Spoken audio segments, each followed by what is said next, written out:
em Mateus, capítulo 24.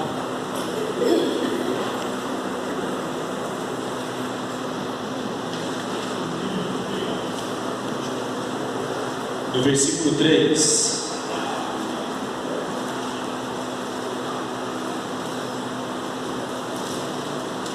Mateus 24, 3.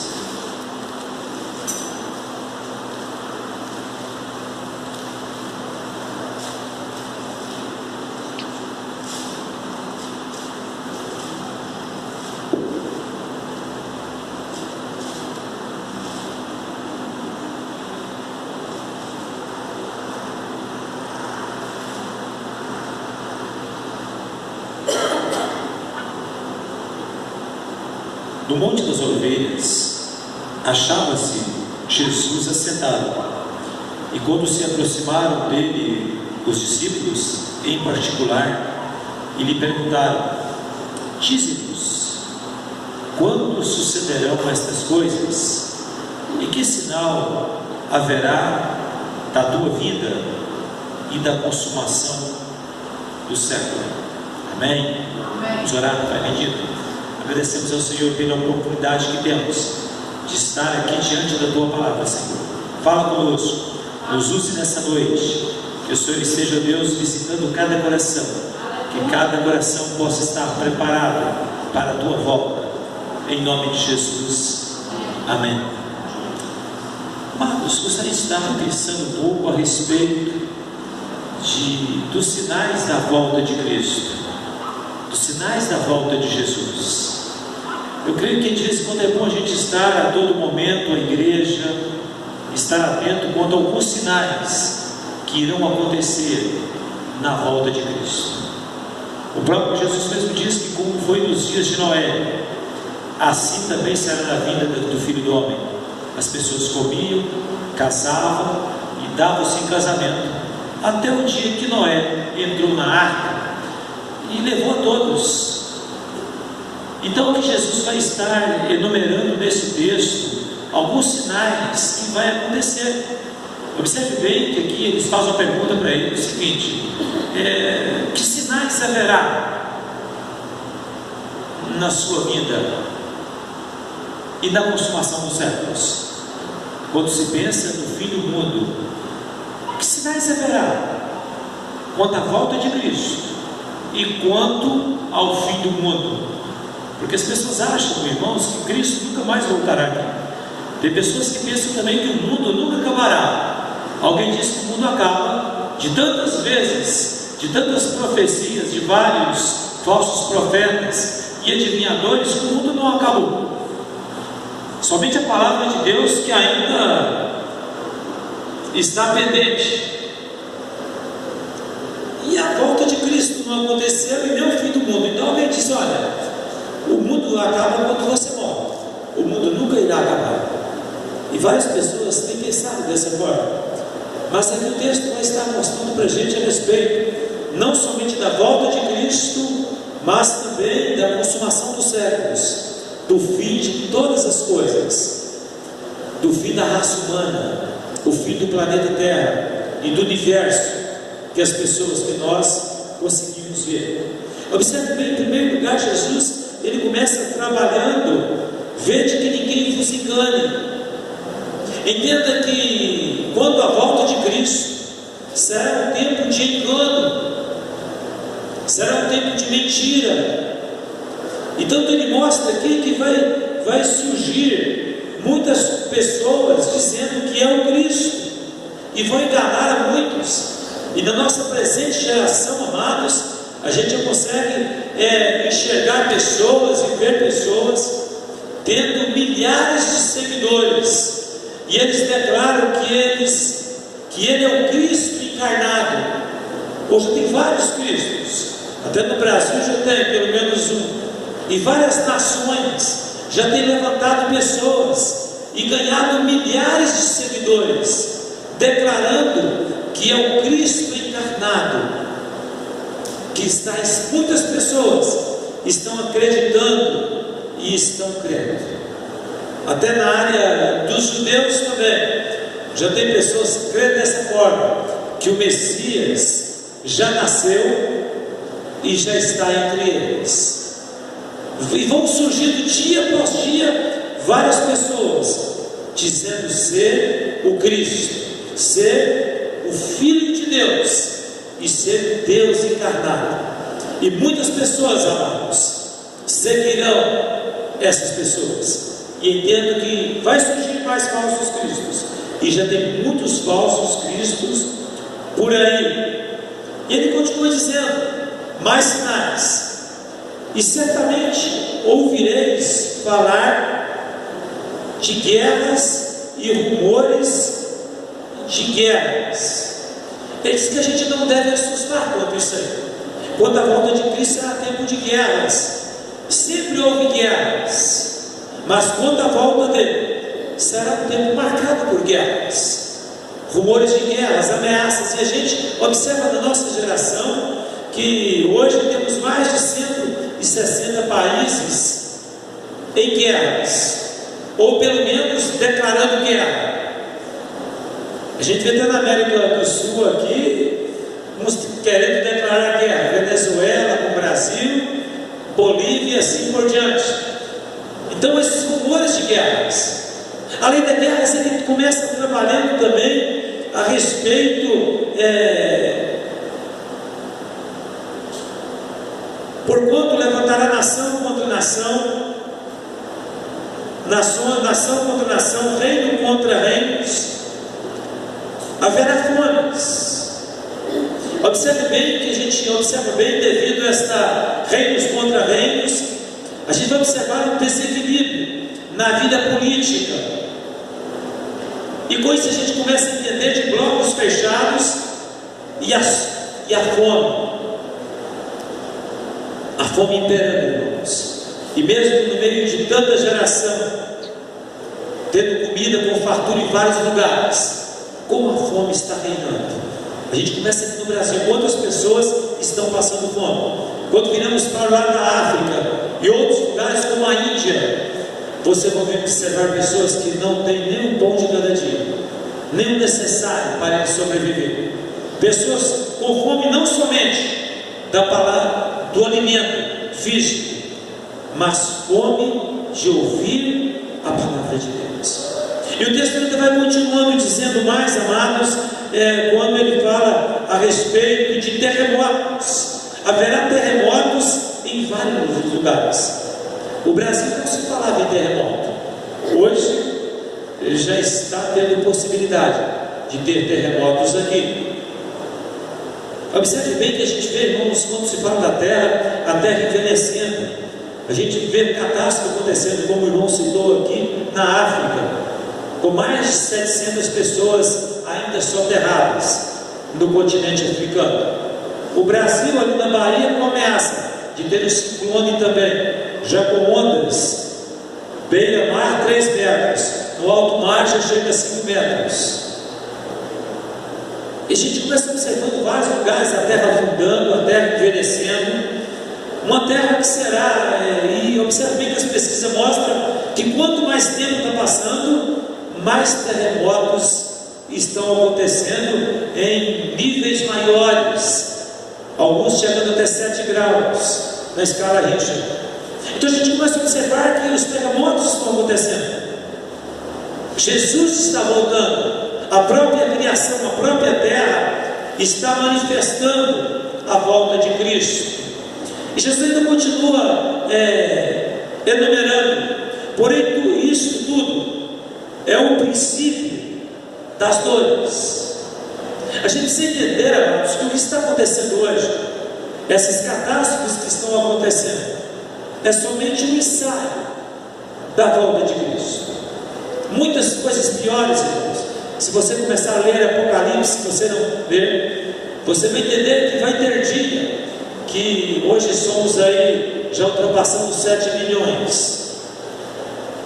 Haverá no dia mais de 2 milhões de mortes no mundo. Vai chegar um dia que será ceifado 1/3 do planeta Terra.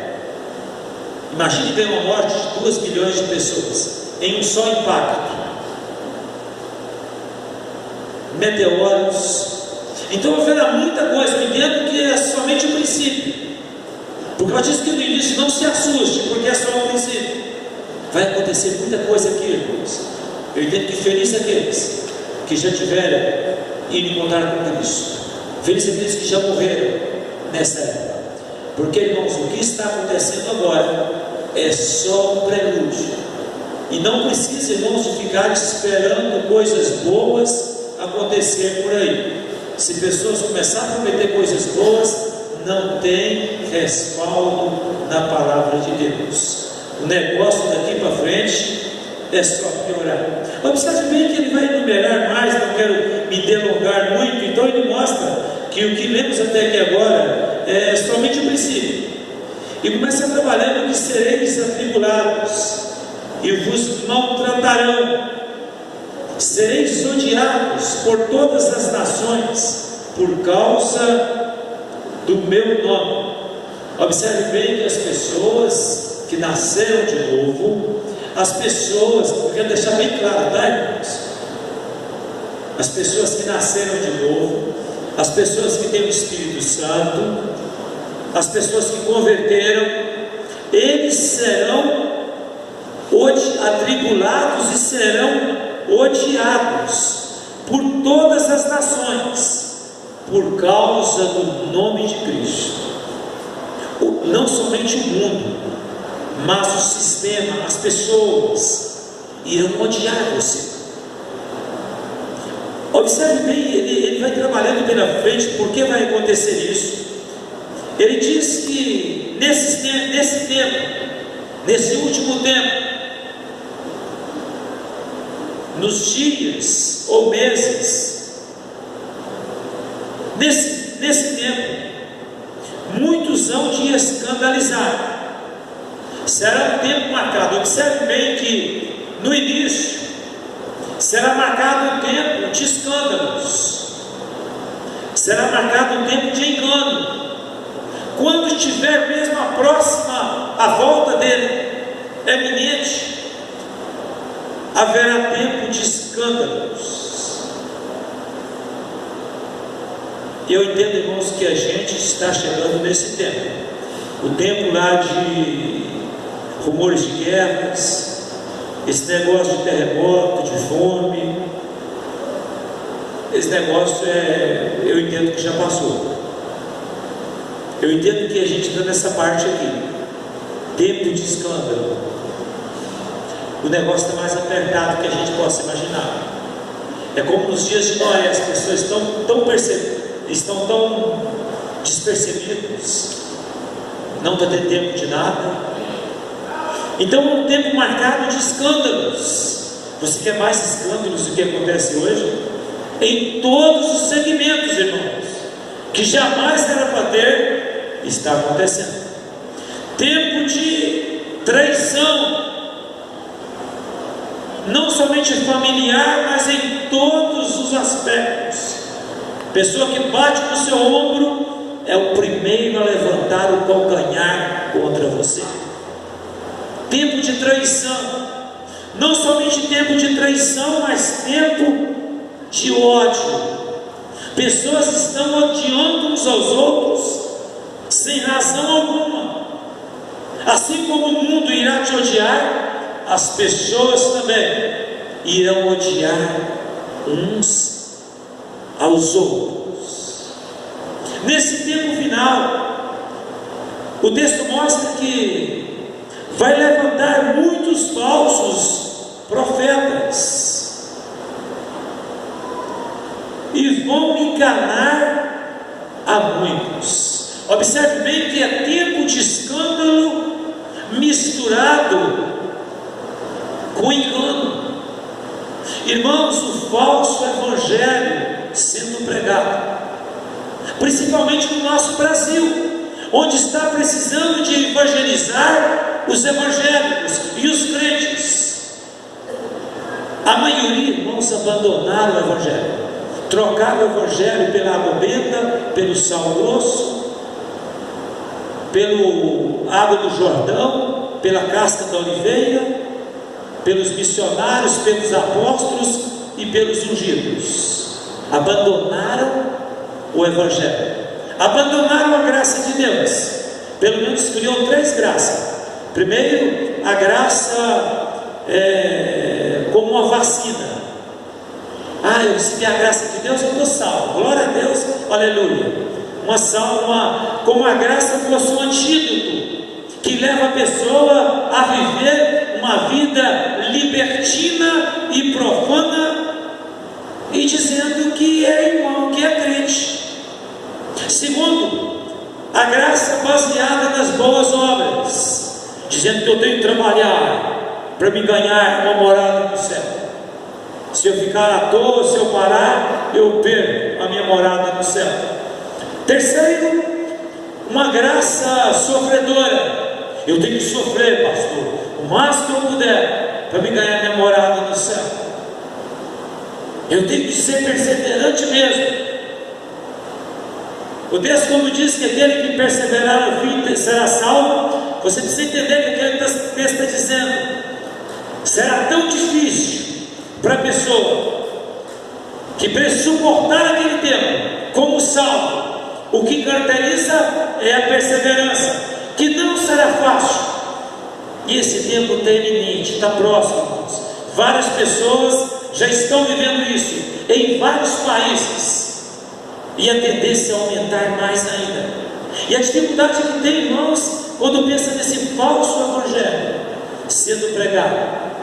E as pessoas, irmãos, quando eu digo falso evangelho, é o evangelho sem a cruz, é o evangelho sem a renúncia, é o evangelho sem nascer de novo, é o evangelho sem o Espírito Santo de Deus, é o evangelho onde eu ensino para a pessoa o seguinte: eu faço minha propaganda para ele ser simplesmente um crente.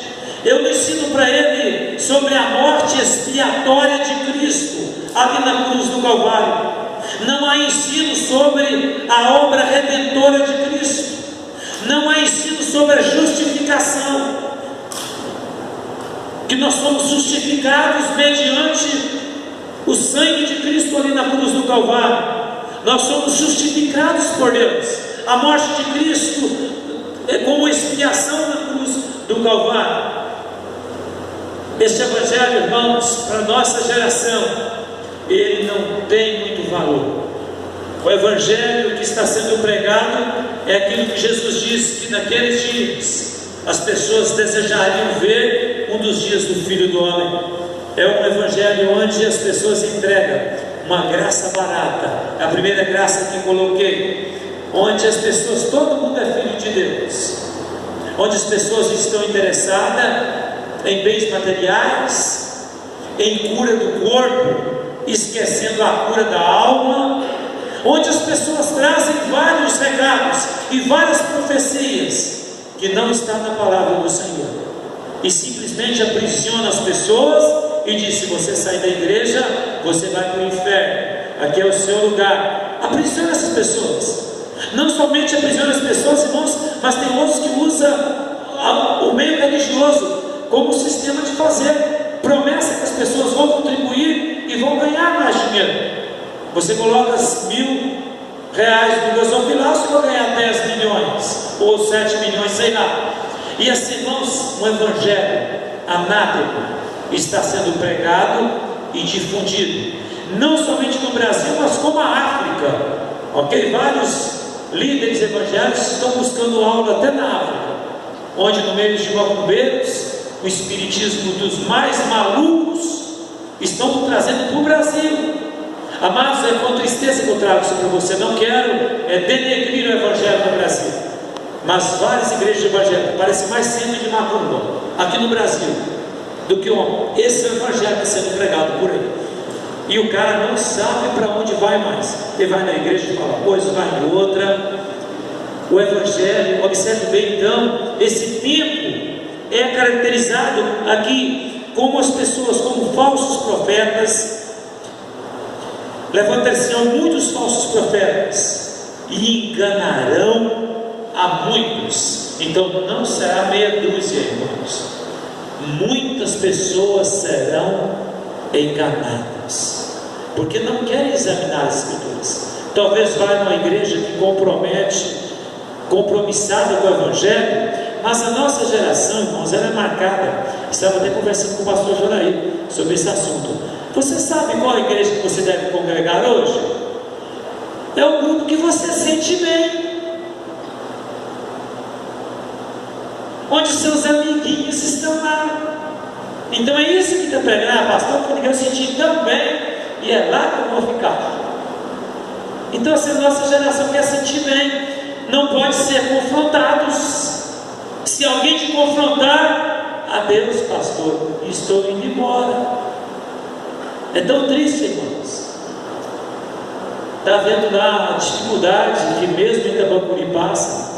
As pessoas na mesma hora que vão ser batizadas na igreja evangélica, está chegando o padre lá, eles estão passando agora. Quase todas as pessoas que vão ser batizadas no evangelismo estão ouvindo o padre na missa.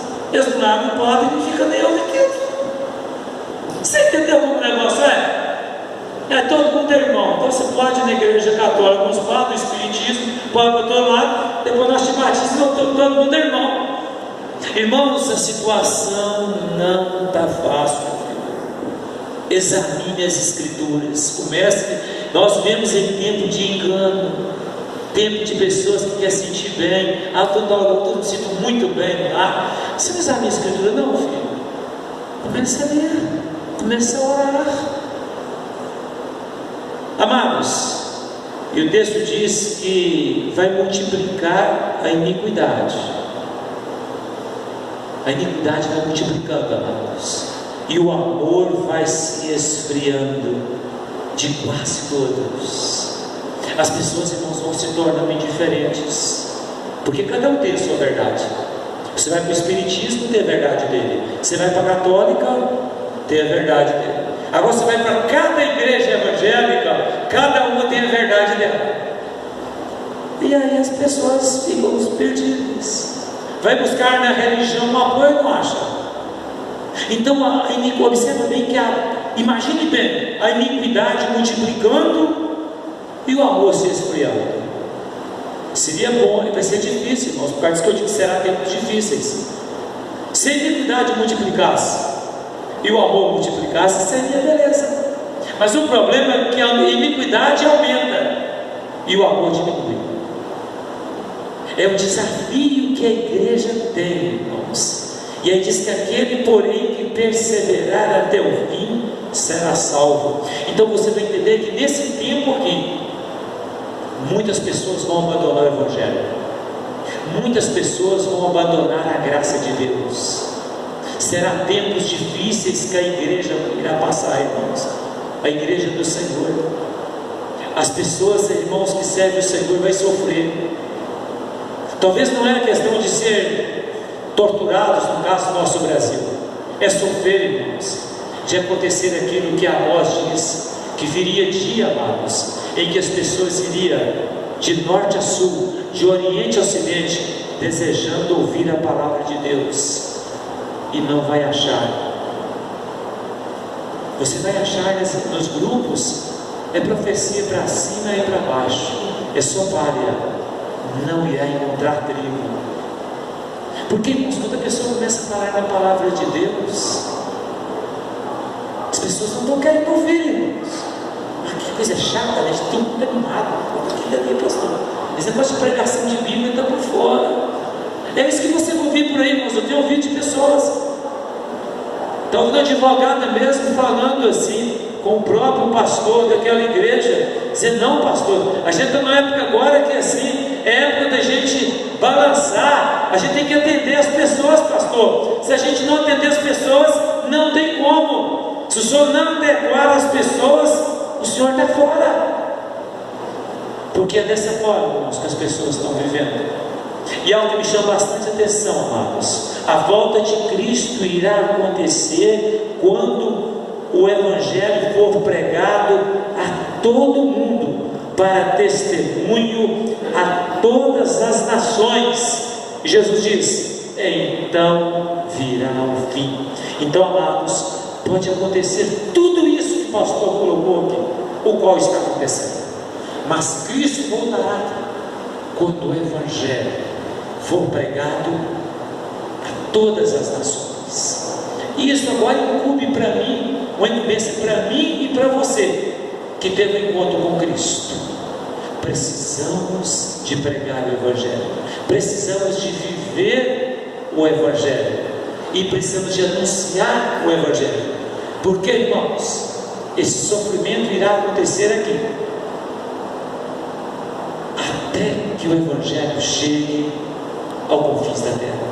Então entenda, irmãos, que precisamos de orar dia após dia, para que Deus nos desperte, para que Deus avive, dê um avivamento à igreja dele, que somos nós, para que possamos levar o Evangelho, para que Cristo volte, e para que possamos alcançar o maior número de pessoas com o Evangelho da redenção. Vamos fechar os nossos olhos. Olhe para dentro de você, meu